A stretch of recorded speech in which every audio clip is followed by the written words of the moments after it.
All righty. Welcome. Hello. I am Heather Pierce Campbell, the legal website warrior. Welcome to another episode of Guts, Grit, and Great Business. Today we are talking to Jill James. Welcome, Jill. Thanks, Heather. It's great to be here. It's so great to have you. I'm super excited about this conversation. The topics that we will be chatting about today are super relevant now more than ever, and especially for the groups of folks that we'll be talking to. For those of you that don't know Jill James helps self-funded business owners go from being the founder to CEO. Sometimes we start businesses to birth ideas, and sometimes it's because it's the best option available. Jill started her company out of necessity. She was 7 months pregnant and realized being COO of a VC-backed tech startup was not going to work for her. When Jill started working with self-funded founders, she realized they often started off the same way she did and wanted to build on their mission to change how we work, offer good jobs, and build a financially healthy company that rewards their full value. From her roles as a banker, financial planner, and executive at VC-backed startups, Jill knew there were lots of ways for these founders to be successful CEOs on their own terms. I love it. And Jill, where are you at today? Tell me where you're based. Sure. I'm based in Los Angeles. Excellent. Yeah. So we're the same time zone. You're just down the coast. Jill's also a mom. We were just swapping stories about school during COVID and the craziness of juggling all of that and our very limited school years. But we'll have lots of fun talking today about all of the above: motherhood, the business building journey. I want to hear more about your story. It sounds like you were in corporate. You've got plenty of what I call big business experience, right? And now you've translated that into pursuing your own mission on your own terms. Yeah, I think that's a good way to sum it up. I was just, reflecting on something I just did an offsite of around personal development for women executives. And I was really reflecting back on, I totally came into the workforce, by accident. I'm from a small town in Wisconsin. I worked at a cheese factory, and then, the world of work to me that was available out of going to like a top university was completely different than anything I ever understood. I went home the first year from being in investment banking and my family was like, can you get me a loan on a house? And I was like, we don't do that. Right. Different kind of banking. So I've never really had a job. This is probably the job that the people in my family can most understand what I do. But I've like people like my family for the most part has been like, somebody pays you for that. Like that's my whole career. So I think, I kind of just followed the work that I enjoyed and the ideas that were interesting to me. I was thinking back on it. I actually ended up in finance by accident. The word consulting was in the title. So I applied for the job and then they're like, this is a bank. And I was like, okay, that sounds fun. Let's do that. So I know there are people out there who are cringing because like people work so hard to get jobs at investment banks. And I was like, okay. You accidented yourself into it. Yes. Yeah. So, it wasn't something I set out to do, but it was a great learning process. And I think being, a personal financial planner to individuals and small businesses, in particular, combined with seeing the difference of when people have jobs versus when they make their own jobs, the financial system is completely different for you. So understanding kind of how to do that code switch of what we hear about in terms of how to run things for ourselves when we are W-2 employees, which is where most people who start businesses have lived their whole lives. And then they switch over into running a company and it's a completely different ballgame. And, being able to understand how, especially a self-funded business, which is 98% of all businesses, that story just really isn't out there. So, a lot of what we get is around high growth VC-backed businesses, and those are sexy stories, but it's not most of us. That's right. And that's not like gurus, business press. They really tell the story of like a handful of companies that are, on their way to the public market, or they're going to crash and burn spectacularly. And for most of us, those are just aren't tactics that are relevant for us.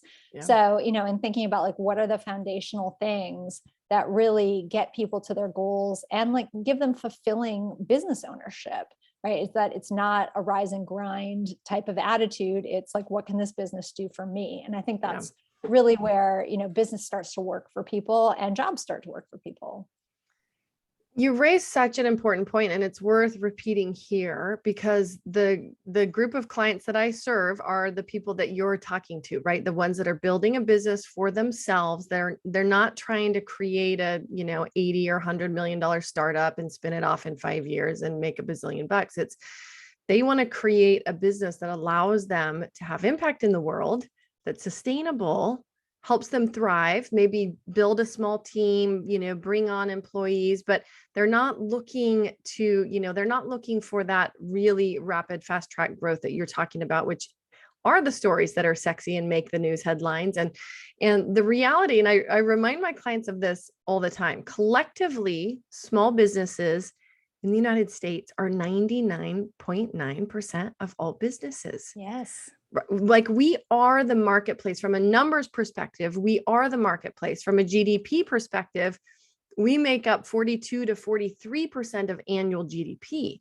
It is not inconsequential. It's a huge percentage of the marketplace, even though, like you say, there are a handful of big players that really, are primary drivers and get a lot of the news attention. Yeah. Yeah. And I think of this all the time, we're in, being in California, there are all of these rules made really specifically around high growth startups that all of us running businesses under 50 people, we all have to deal with that. And it's like radically changed the nature of how we have to run our businesses. And all those rules were made for 5 to 10 companies. Yeah. All right. And it's like, if you're not a union or a venture backed company and you're the other 47%, you have 47% of the employees and you're 98% of the businesses in California, like the rules are made for someone else. And so to figure out like, that is not the rules of the game that you have to follow, but the other opportunities that are there for you. For some reason, systems don't speak to that, right? We don't have a collective body that speaks for us other than the Chamber of Commerce. And we're not necessarily all aligned to what the Chamber of Commerce does. Although I will say I just joined my local Chamber of Commerce, which is great. It never occurred to me to do that before. Right. I have clients all over the country. I don't usually just work with people in my neighborhood, but it's actually been really fun to be in that group of people that are kind of local to my area. So that's such a great point. Well, and it really is true that whether you're talking about systems, rules, from my perspective, even supports available in the marketplace are really targeted to the handful and not the majority. And it's actually partly what motivated me to create a whole second business designed to provide very specific legal supports to a very specific kind of client that is normally excluded from the marketplace when it comes to getting their legal needs met, right? And I feel like across the board, small businesses suffer from a lack of access to the core supports. They need a lot of the same supports that big businesses do, just on a different scale, delivered in a totally different way, right? So I hold strong to the vision that small businesses, that we're creating a new model where small businesses get their needs met, and that people who are in this space of what I call building a lifestyle business, which is not meant to be derogatory, meant that it's a business that allows them a certain lifestyle, but also creates an avenue for them to do the work that they're so passionate about. Right. Yeah. Yeah. And you're absolutely right. I mean, in the way that I work with founders too, like I'm more in the operations, finance, strategy piece, but I start out by giving people the freedom to say, like, what do you want from this business? What do you want your job to be? What do you want it to do for you financially? And I've had, people say, well, in a perfect world, like I would work 2 days a week and I'd want to make like $1 million a year, but that's not possible. And I'm like, well, let's figure out if it is. Like, that's a puzzle to be solved, right? Like, what would it take if that is the challenge you're putting on the table and that's truly what you want? Let's look for a business that would do that for you. And then we'll decide if it's the business you really want. But I think, there are leverage points in small businesses. It's not every small business is going to work that way, but all small businesses can be more, I think, financially streamlined, right? Just by understanding your unit costs and understanding like how much are you going to make per transaction and what that sets you up for in terms of taking yourself out of your business or hiring people or changing what your job is, right? There isn't looking at other people's models of this is how it's done and then trying to replicate it's going to set you back, right? Unless it's a Mhm. really progressive business. So I think there are a lot of things that we look at in small business and we just assume this is the way it is. These are the margins we can have. This is the challenge. I don't Mhm. believe any of that. Like I have really looked at small businesses where if we choose the right sweet spot, it's still a really unattractive market to a large company, but you can Mhm. occupy that space for a long time at a high margin. And those are great spots for small businesses. And those are positions that we can find in emerging markets that, people don't know yet, or things that are, never going to be worth $100 billion because we're not going to put money in there to invest. So Right. there are spaces like this. It's just about finding them and then setting up your company to do this for you. And I don't think that's a story that we tell small business owners Mhm. of, yeah, if you want the world to work this way for you, let's do that. Like, that's Mhm. fine. That's a good answer. You don't have to live at your business for 80 hours a week and make $30,000 a year. Right. There is another path to do this if it's a path you want.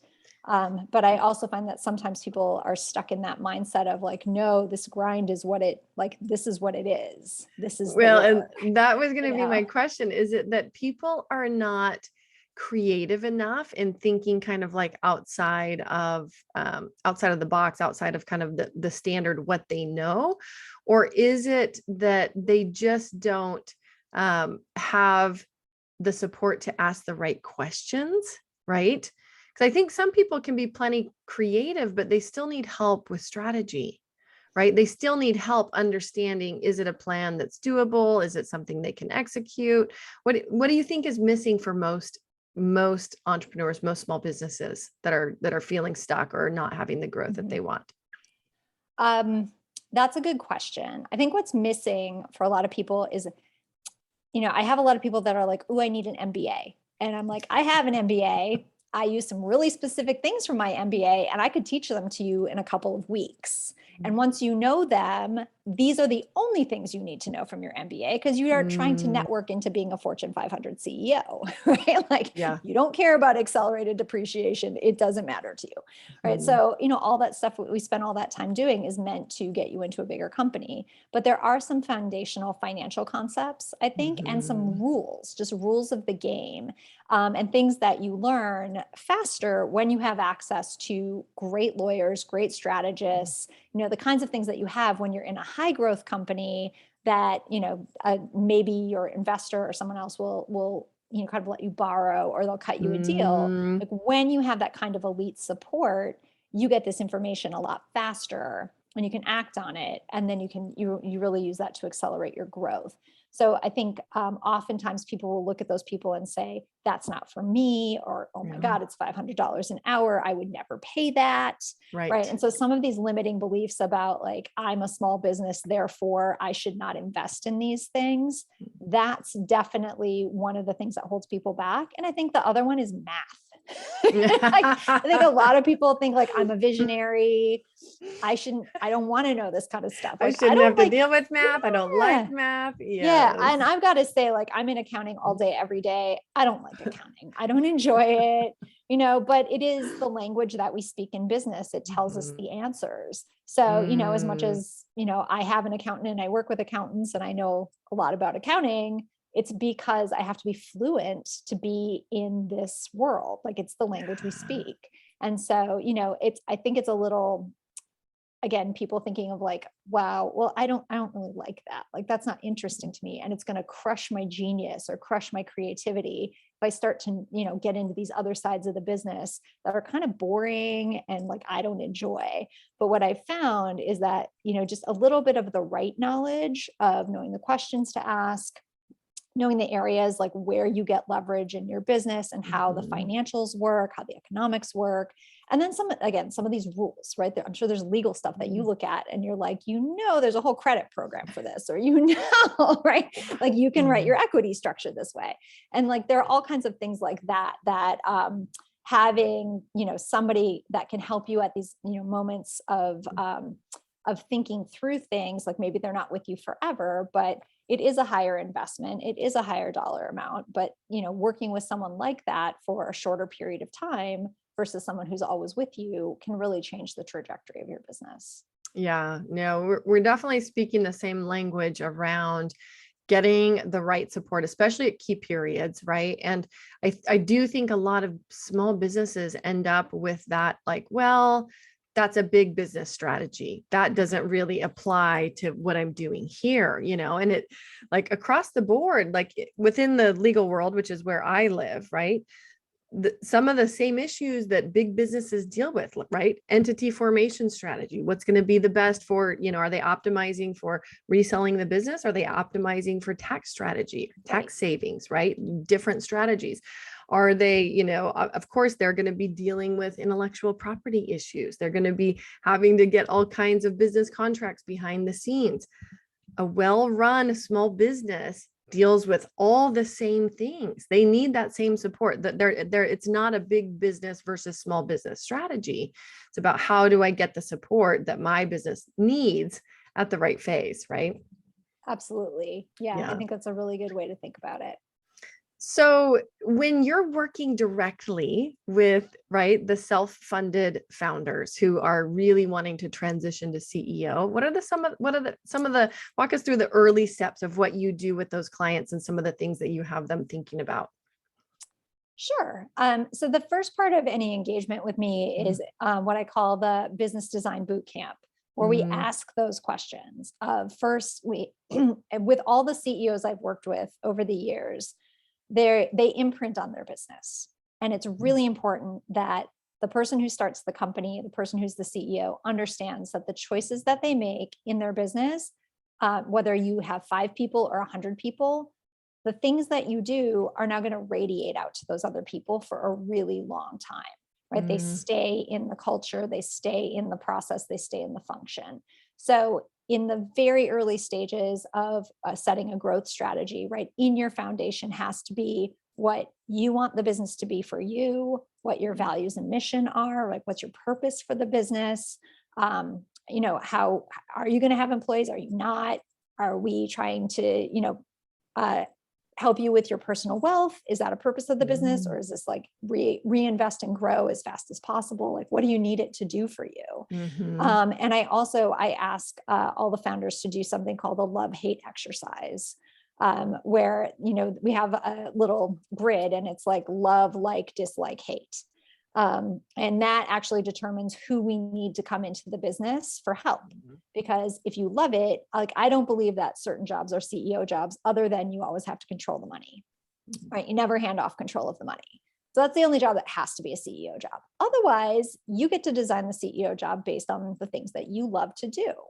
And so we design around, like, the more of your time should be spent in what you love to do. And if it's not something that you love to do, in fact, we try to zero in on those things that you hate.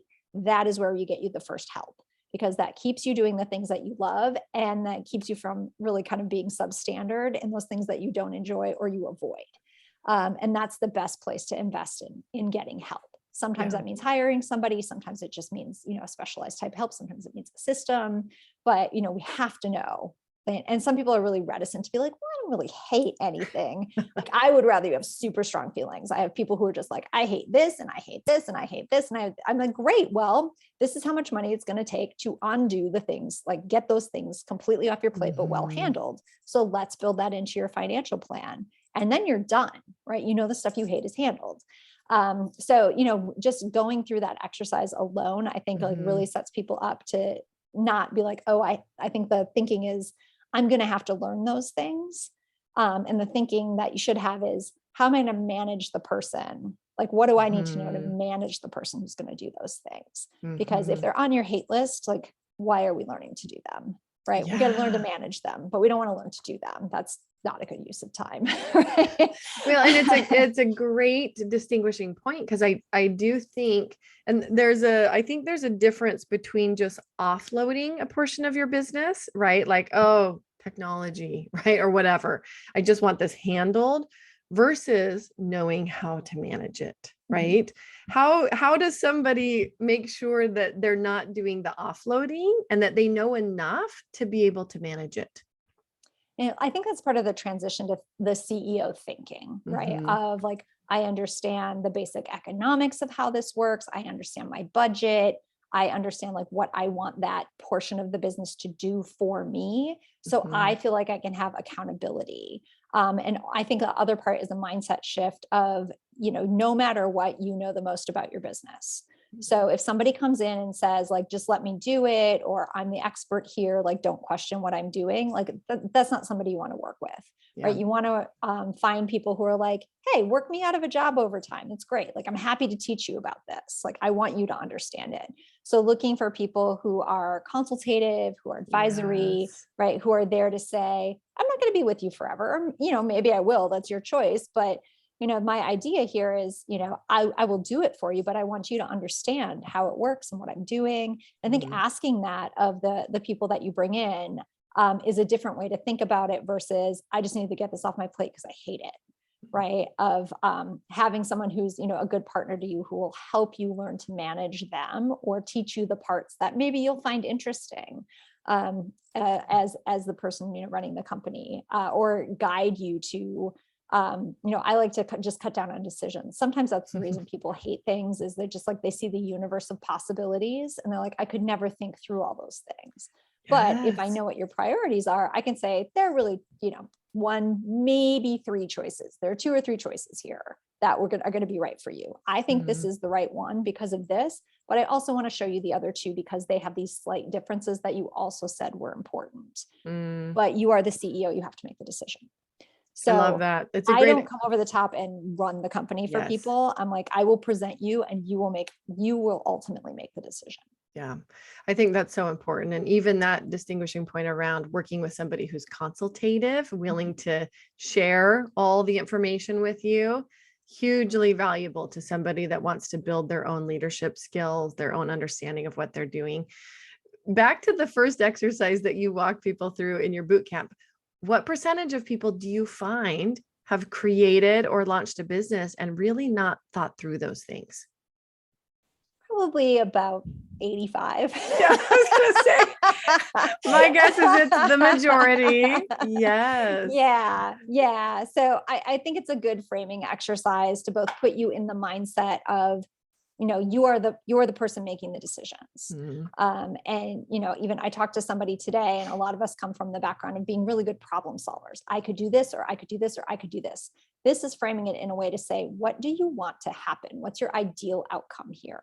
Because we shouldn't work of like what we could make happen. Like, tell me what you want to happen. Mhm. And sometimes that's a big shift if we've, been in a job where we have to compromise a lot or make it work with other people to be able to say like, this is exactly what I want.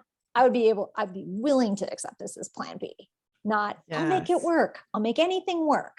Right. Yeah. Because making anything work will take you down a lot of different rabbit holes that don't align and definitely aren't driven by purpose. Yeah, absolutely. Well, and to your other point around, I'm just going to label it decision fatigue, right? Like all these decisions. Talk to me a little bit about what you see, because I do feel like entrepreneurs and small businesses generally are faced with kind of a behemoth journey of trying to figure out, like you say, which hats to wear, what's the ideal role for them.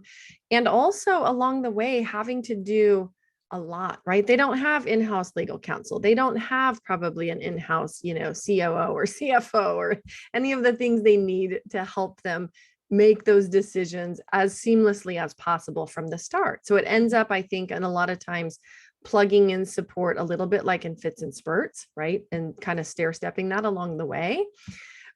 Talk to me about what you see with the clients that you work with when it comes to all those decisions that have to be made, right? Are they struggling under the weight of those? Are they folks, by the time they get to you, they have more clarity or are ready for more clarity and therefore get to make less decisions? Well, usually they're struggling under the weight of, I used to have 2 or 3 decisions. I saw the critical path for the business, and now I feel like I have all these choices and Ah, or all of these obligations, yeah. and I don't know where to put my time, right? I Yeah. don't know what's going to make a difference. And so, that first piece of the exercise is really like, let's put some intention around your energy and also Mhm. figure out like what we have to prioritize to get off your plate. Just by doing that narrows the set of decisions that we're going to make, right? Because there's a bunch of stuff that you're not going to do, and there's a clear priority of, we have to figure out how to have you not do these things anymore. So we're going to do that first. And then the next step in it is like, I actually go through the process of building a pretty detailed, what, you know, in the venture world is called a pro forma, right? We build out a case of like, if we played out your scenario for your business for the next 2 years, and, you know, we go through like, what are you offering, or your product set, and actually look at the margins and the expected sales and the investments and people hiring, like, where would we be? Right. And I think what I see for people is first, like that question of like, I don't think I can afford people, especially not at like, I want quality people. I want to, you know, pay living wages. I want to pay good salaries. I want to offer benefits.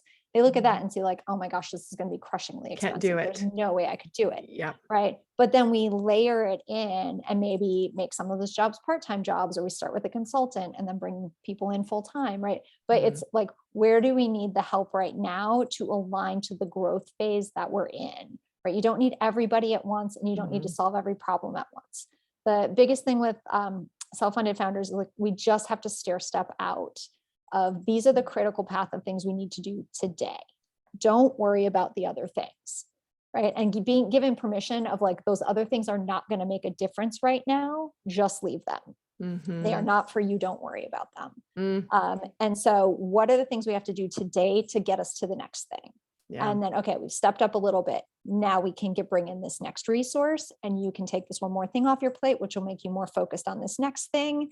And that'll accelerate our growth again. And now we can add this next piece. And maybe you're feeling more confident. So maybe you'll use some financing, like maybe you will, you know, take a loan or set up a line of credit. And then that will also let us accelerate into that next piece. But like, I don't make anybody do anything, right? It's like, if somebody says, I'm not comfortable with that, then we don't do it. But it's sort of presenting the possibility. And what I find is over time, as people see that that plan, which seems really imaginary and not possible, is working, especially, you know, 3 months in, they're just like, oh, you know what? I can trust this. Like this actually works. And so I'm just going to do the things that are in front of me for the next 30 or 60 days. And let's see if I keep seeing the evidence that this is working, and I'm going to keep listening. I'm going to keep learning. And, you know, maybe we make adjustments. But what I find is it's, again, like asking them to do less and really do it well to completion. And that's really the focus of putting around the implementation of the business design bootcamp is, you know, then I stay on with people and like work through that, because what I find is like our focus starts to bleed out, right? Like it just starts to diffuse of like all those voices come in of like, why don't you have an Instagram? You need a better social media strategy, right? And I'm like, yeah. And it's really like right now we need sales. Sales don't come from like lead generating marketing activities up at this top of the funnel. They come from this. Like, let's focus in on what we're going to do to get that sale that you need, that you put in that sale right here in this box, and we need it this month. And you put 2 more in next month. So we need to cultivate those sales. And I think focusing in on these are the things that will move you forward, right? Don't worry about those other things. Right. Well, even that, I could just imagine what an experience of relief for people to have that, to have the support in narrowing that down, right? Like do less well to completion. And by the way, you don't need to be doing ABC, XYZ. It can be really hard when people are in the trees, right? And they just cannot see that for themselves. So for your folks that complete the boot camp, it sounds like some of them continue on with you. Some of them probably get busy trying to do the plan themselves after the boot camp. Is that right? Or is it like, how are your services structured? So some people do decide to stay on, and we continue to work together, and we work in sort of 6-month flights. We sort of replan always. So we're a year ahead. But we're always looking at on regular check-ins of like, where are we at? Where do we need to adjust? What new information do you have? What's your gut telling you? Because part of this is learning to, you know, part of being a CEO is not just the factual information. Part of it is you're the only person who has the information about your business holistically at this level. The rest of us just have pieces, right? You know what you think, you live this every day. So you have to trust yourself to start making some of these decisions without perfect information, right? You have to feel ready to move forward. And how, you know, can we move that process along for you of, you know what, I'm feeling like we should go for this. right? I Mm-hmm. understand the risks now. Like, let's just do it. Mm-hmm. So that's a big part of it as well. So I do have people who, say I have a client rolling off right now who's been with me for 3.5 years. Yeah. Yeah. So we definitely do have some like long life cycles, but I do have other Mm-hmm. people who go through this process and are like, I just want to try it. Like, I feel Mm-hmm. like I have a roadmap now. Mm-hmm. And so let me run with it and let me see what I can do. And in that case, sometimes we come back and do an annual replan where it's like, what strategic objectives did you get through? And what do we need to reset here? Like, where do we need to be going forward? Mm-hmm. So I do that. I know most people think of doing this like November, December, January, February. With people who work with me recurring, we do it between August and October. Because then you get that good runway into the fourth quarter, how you're going to finish out the year, and you can start having conversations before we ever get to the top of the year. Yeah. So for me, planning really happens at a time that, most people Kind of quiet. aren't even thinking about it yet. Yeah. Right. We do a lot of planning in August and September. Yeah. Oh, I love that. Do you find that people in part of that journey, right? And you talked about phasing in, building out supports, like basically bringing in somebody to take a certain thing off your plate or figuring out what really needs to be there in the first place. Do people struggle the most, especially as they're growing? Do they continue to struggle with delegation, or is that a muscle that once it's exercised and you teach people how to do it, that they actually get better at and have an easier time executing on? We all have sticking points, right? I think there are some things that are easy to delegate because they're not things we like to do, or, we can see like, I'm never going to learn that. That's fine. I'll delegate that. Right? I don't want to learn that. I think where it gets harder to delegate are either things that used to be our job or things that we feel like, we're good at. Yeah, we're good at, or things that we feel like maybe if I let somebody else do this, am I still the CEO? Right. So what might that be? So those kinds of questions, like, am I still the CEO if somebody's doing this? Right. So I think it's when it's like the primary job of the company, right? Of like, do you need help with sales? Like, could we accelerate sales if you had a dedicated salesperson? But I'm the person who talks to all the customers. I'm the person who likes to like get that. I like them to know they're working with the CEO. Yeah. And so, sometimes that's a sticking point. Sometimes it's like, I've always done the ordering. I've always done the merchandising.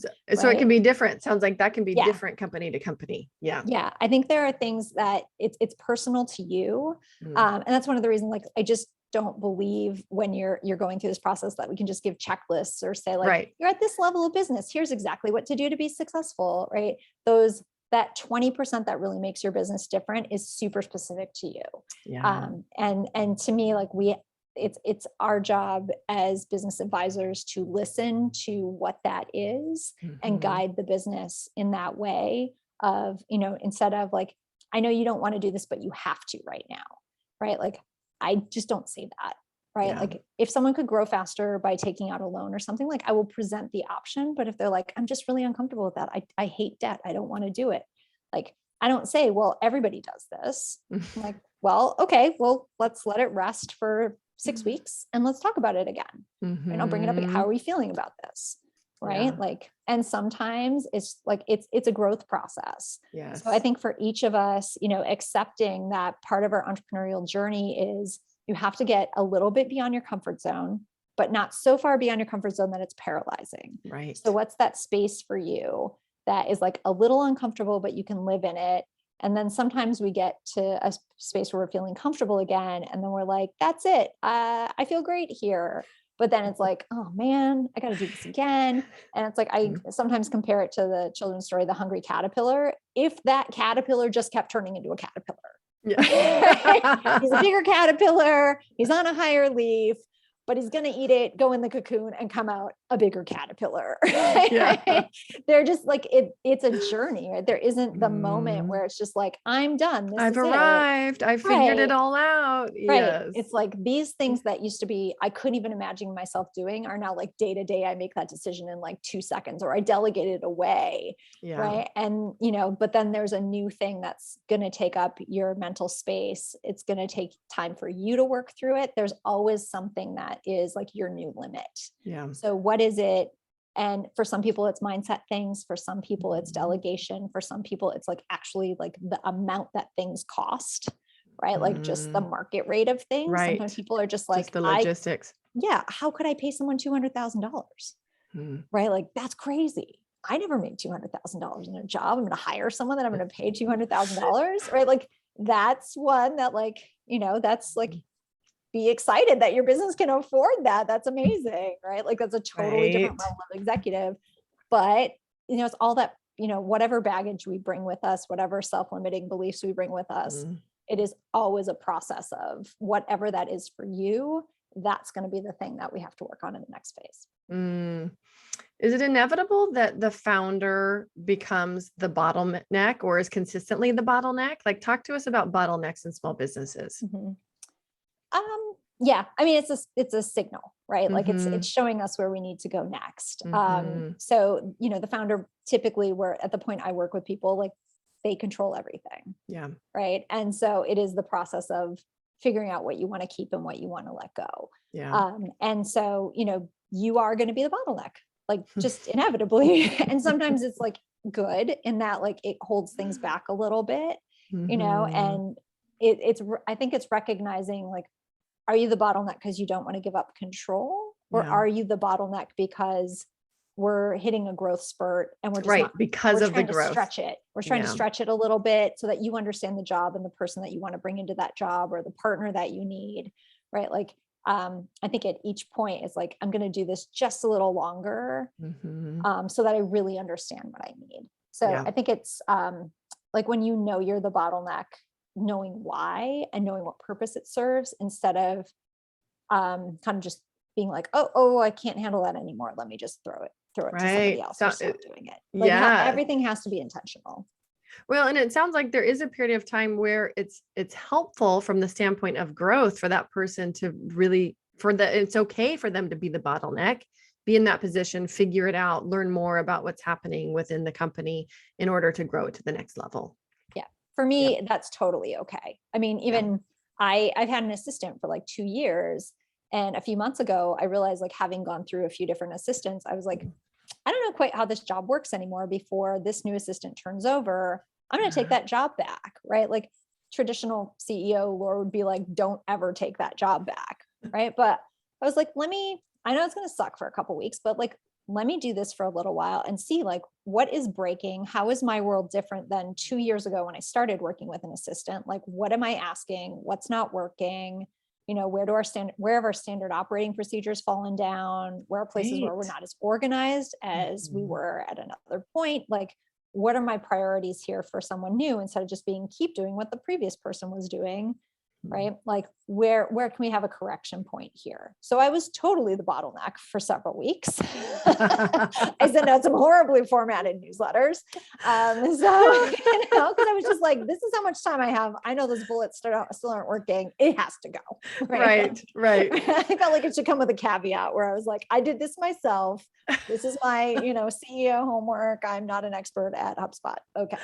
Hilarious. Well, and I truthfully find that it helps to be, really transparent about that kind of stuff in business with our clients, with people that we're in touch with, in part because, collectively we all learn from each other. But, COVID, I would say the experience of being a mom to two little people during COVID and also running a business, the more open I've been about it, like people are so flexible and receptive and I get it and no problem. And it's a different experience than when the standard is perfection and you just expect like all systems running at 100% all the time.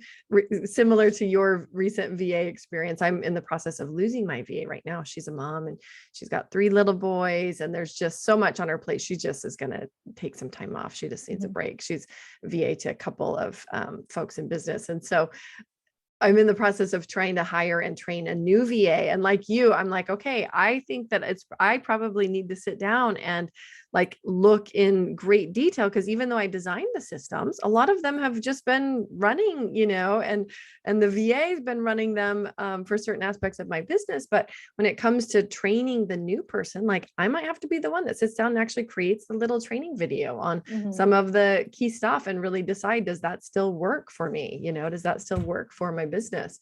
But I agree that it is a really valuable exercise because when you do take peeks into certain things that have maybe had lids on them for a while, right? You have an opportunity to change it, improve it, have it match up to where you're at now. What are you finding any particular things in your business that you're changing based on the experience of what you just are putting yourself through right now? What I'm really finding is if we need, more people to be able to access more things, consistency in file structure. Where do things live, right? It's like teaching your kid Montessori toys. Right? It's like this folder is for this purpose, and here's how we name the file. No, everybody name the file the same thing. Yeah. Okay, one person is in charge of going through this whole file and renaming everything so it suits our convention, right? Like things like that really make a difference as you grow. Of it's a small thing, but the time that it takes to to search for something and then figure out, is it the right one? Is this the right version? Is it these things, then people have to come back to you as the founder and be like, is this the version of the contract we used 3 years ago when you did the contract? Right. And you're just like, oh, I don't want to deal with this. Right. So I do think some of these standards of, taking a moment right before you intend to bring on new people and say, okay, let's make sure this is standardized. Right. And it's seems relatively small, but the amount of time it saves and the transparency it creates in your organization to be able to say, this is where you find things. Go ahead and look in the client file. All the client files have these 3 folders. And so if you want to find something, go and look in those, go ahead and look, right? I shared the client folder with you. Go through it, see what you find, see what questions you have, right? So, things like that, instead of having everything live on something that only you can control, putting it into a standard structure where other people can find it and they can self-educate and they can come to you with thoughtful questions beyond where is it and is this the right one? Right? If we can start with why did we put this into the past contract? Or I didn't realize we worked with so-and-so, right? That's a completely different level of question. And it also helps your people have more wins right away to be you know what, I get how this works. I trust the process. Let me start moving forward. Yeah. Well, it is amazing how a little of the right structure, right, can really streamline that so that people are looking at the important information and not getting stuck in the details that just take up people's time. Right. Yeah. Right. I'm sure you've seen someone who went down the rabbit hole of all of some version of the contract that wasn't final, right? Made a ton of notes, memorized all the details. And then you were like, that's not the final contract. Now they're anchored on the wrong stuff. Yeah, it can really, it can really throw, and especially in the context of a two-way conversation with an outside party, it can completely throw things off, right? So yeah, we want to avoid all those hiccups. So obviously the goal of your work, I imagine for most of your clients, is to help them scale. In a way that, creates the vision that they want, achieves their business goals, maybe in some ways achieves their personal goals as well. What do you have to say to people who are in the 6-figure range and want to scale to 7 figures? I know that's a longer conversation, but what's the summary of what that takes to do? Well, I think it's how far into the 6 figures are you? Because 150,000 is a lot different than 950,000, right? That's let's go claw off one more sale, right? So I think if you're sort of in the 250 to 500 range, there's the conversation of there's a very different foundational conversation we have to get you to $1 million and to make sure that you have to double or triple the size of the business. Do we have the foundation that we need to build on to get you there, right? Because this just isn't simply an exercise of selling more stuff. No. So it's are we selling the right stuff?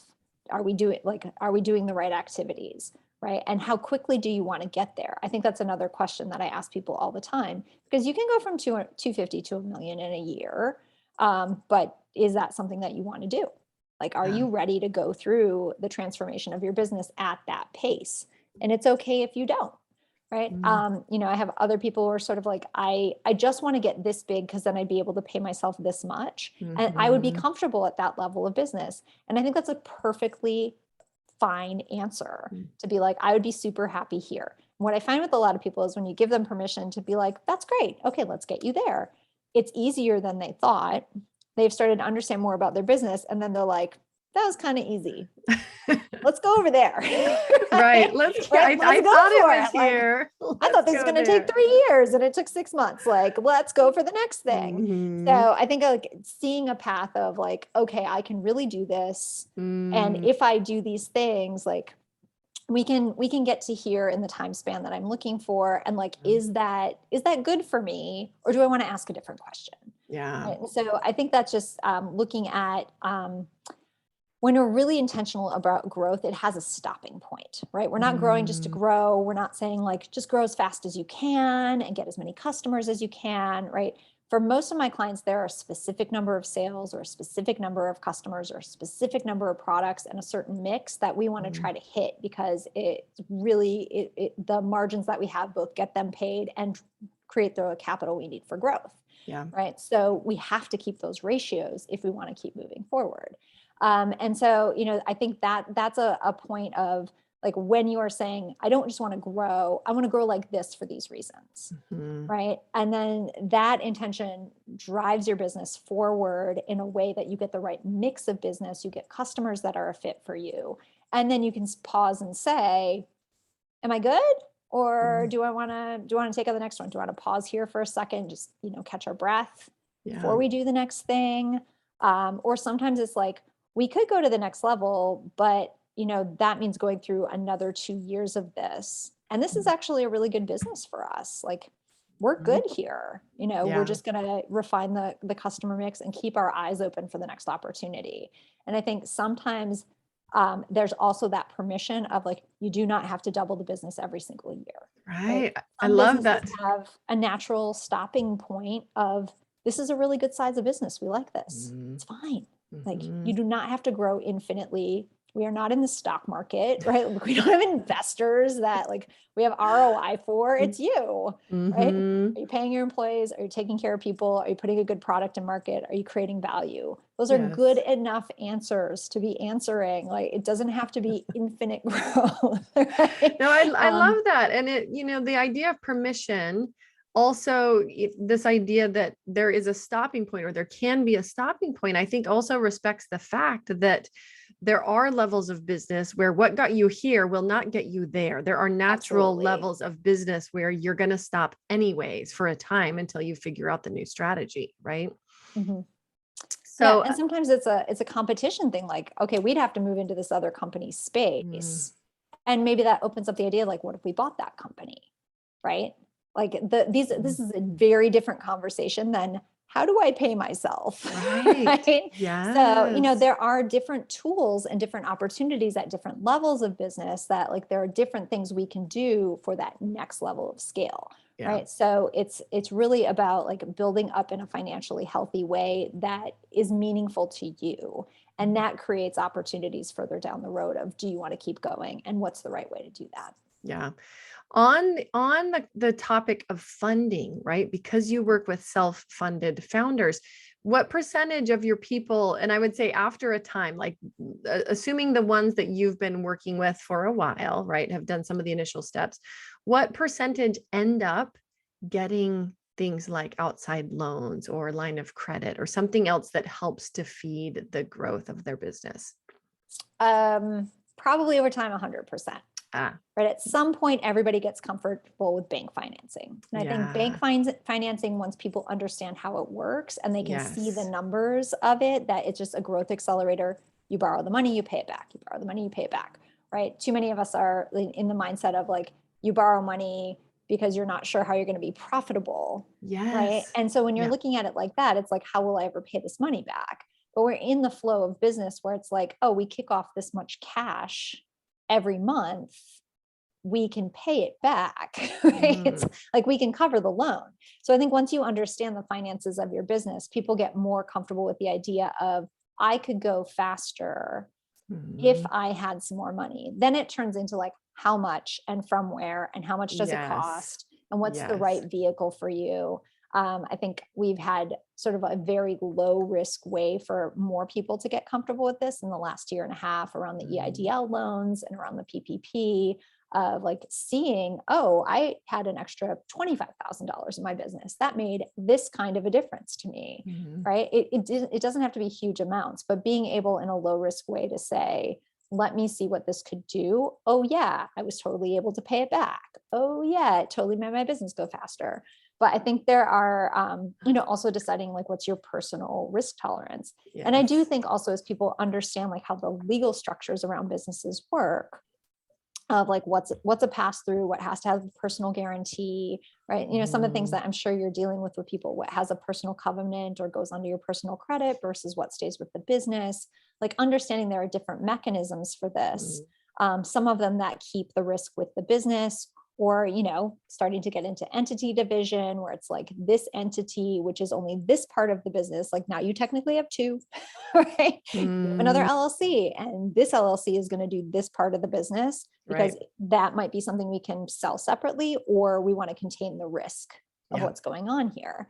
And so I think that there are those growth steps of, kind of at the right moment, being able to say, we don't have to do this in the core business. Like we could carve this out, or we could do this a different way. So I think there's some of those risk management strategies that, as most of us only have credit cards and home loans, right? And that's the financing that we understand. And there are a whole universe of other options in the business world that we can use. It's just about your comfort and separating the stuff in your personal life from the stuff in your business life, so that that stuff in your personal life is protected. Yes, that's right. I mean, that's so much what I speak about, and the reason why getting some outside eyeballs on your business strategies, on your goals, so that you can figure out what gets you from here to there. And most people are just not going to know that stuff, and they're not going to have access to that stuff outside of getting help in a way that will truly transform their business. Right. Yeah, it's none of this is intuitive, right? It's all rules somebody made up. Right. Well, and I think some people get trapped into the line of thinking around like, well, I should somehow know this, or I should somehow be smart enough to figure it out. Other people have figured it out, and keeping themselves like relatively contained, rather than just saying, look, this is a team sport, and I know I need to get all these other people on my team. Yeah, absolutely. I think your professional team around you makes such a difference. Whether they are people you pay every month or people who deliver services. I think one of the biggest, some of the biggest missing pieces, most people know they need a lawyer. They underuse them and they under budget for them. We always up the legal budgets, but like most people know they need a lawyer, and, most people know they need an insurance person, but like most people don't have a relationship at their bank. Right? They just set up a bank account and they never speak to a human there. And I think, banking still works that way. Like you can talk to a human being there about what's going on in your business, about what your needs are. Yes. And it makes a huge difference in your access to services. Huge even difference. As a small business. Yeah. So there is definitely like a lengthy kind of professional team of building those relationships. For people who are outside advisors to you that you may not think about inviting into the conversation. That's right. No, and I regularly tell people, look, you need a CPA or somebody who's going to help you with tax strategy. You absolutely need, obviously my function, somebody handling legal for you if your plan is to grow, if your plan is to actually build a legitimate business, right? That has influence and does what you want it to do in the world. You need somebody in the insurance camp. You need somebody in the financial strategies, whether it's a personal wealth advisor around how you do personal investing, whether it's somebody who's able to help you look at both your business and the personal side. I know some people live in that space, whether it's different people at different times for different reasons, right? Because our needs change over time. But yeah, it's absolutely critical. So Jill, what I know, and we're bumping up against time, I want to be respectful of your time here. What final thoughts do you have for folks listening today? I think that the biggest thing that I would like people to take away is like, there's no one way to be a CEO, right? And I think we have a lot of limiting beliefs around who is a CEO, what is a CEO supposed to be, what do they look like, what are they good at? And the only really in our world definition to be the CEO is you need to start the company, you need to figure out how it's going to make money, right? And then you need to run it. So, there are a lot of different ways, even if you're a creative person, you can still be a CEO, and, figure out what that means for you. Again, never give up the finances, always keep the finances. But other than that, right, there are a lot of things that you do not have to do that traditional CEOs might do. And that doesn't make you not a CEO. So I think we kind of need to embrace that term. And instead of just being like, well, I'm a founder or I'm a, right. Like even it's pretty early on, it really changes the dynamic of how you think about your business when you call yourself the CEO. Right. Even if you don't have anybody to EO yet.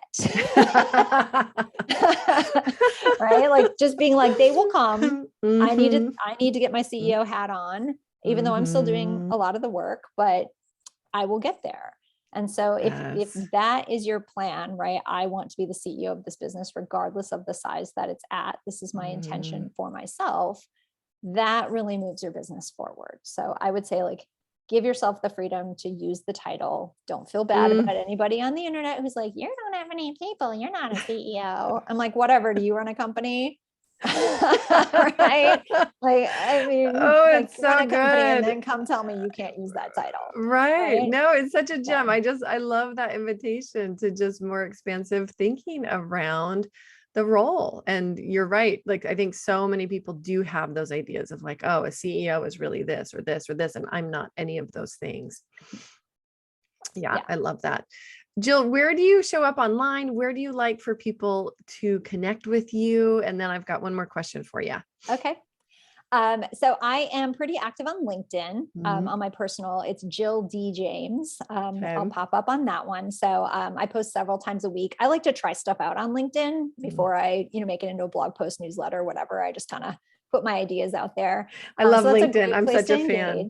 Yeah. I have a weekly newsletter that is out on my website, thejilljames.com. And if you put /newsletter after that, or right on the homepage, you can sign up. That's free. And it's all tips focused on self-funded small business owners around growth, around mindset. And, as programs come up, as deadlines come up, we also talk about like all of those new things, new opportunities for you to take advantage of in the self-funded small business space. No, I love that. And if you're listening, be sure to pop over. We'll share all of Jill's links. We'll share the link to sign up for her newsletter, her social media links at legalwebsitewarrior.com/podcast. You answered my question with the newsletter, whether there was something that, you'd give away to the audience, but what also, this will be the last question. Is there anything timing wise, either coming up for you that you would like people to know about, or that's relevant to the audience based on time of year that they should be thinking about? Sure. Well, definitely get your healthcare covered, right? If you are going through, whether you're going through an exchange or you're offering it through your company, we are talking on November 16th. Although you may have the option to wait until the end of January in your state, I would recommend, like, you just know what those costs are going to be, what plan you're going to be on by December 1st. If you're doing corporate, make sure you're pushing to get everybody through open enrollment by December 1st so that everything's on board for the end of January. I would say the other thing that most people don't do is this is a good time of year to have a pre-planning meeting for end of year, like a pre-close, right? Where are you coming in? Is there extra cash? Is there tax management that we need to do? Do you want to pay yourself more, right? Once we get to like the last week of the year, it's really hard to start moving these things around. So right now is a really good time to have a pre-close meeting and then set a date of, okay, we're going to talk on this date. And if this number is this, we're going to do this. If this number is this, we're going to do this, but kind of have a strategy. Like, you should not be making that call on December 28th and it's too late on January 3rd. Right? There's not a lot that we can do. So this is a really good time of year to, kind of figure out, make a bet on where the year is going to close. Totally. That final push. Well, it's really key, and it can make a huge difference. Like, right. That matter of a few days or a week or missing a deadline can make a really significant difference. Jill, such a pleasure to connect with you. I feel like there's so much more that we could speak about. I'm really excited that we crossed paths. I'm super happy to be sharing this episode. I hope I get to have you on here again. I would love that. Thanks, Heather. Awesome. Thank you.